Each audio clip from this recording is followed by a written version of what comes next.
याकूब इसहाक का बेटा था। इसहाक अब्राहम और सारा का बेटा था। याकूब और ईसु जुड़वा भाई थे।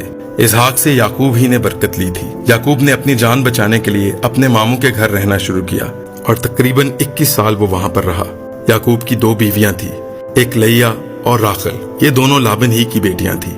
याकूब ने हारान से जाते हुए ख्वाब में आसमान और जमीन के दरमियान सीढ़ी देखी जिससे फरिश्ते चढ़ते और उतरते थे। उसने जाना कि ये जगह ऐसी है जहाँ खुदा मौजूद है और उसने उस जगह एक पत्थर को सतून की तरह खड़ा कर दिया और उस जगह का नाम बैत-एल रखा। याकूब ने खुदा को 10वां हिस्सा देने की मन्नत मानी थी।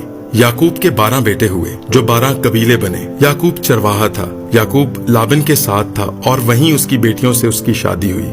लाबन ने 10 बार याकूब को नुकसान पहुंचाने की कोशिश की मगर नाकाम रहा।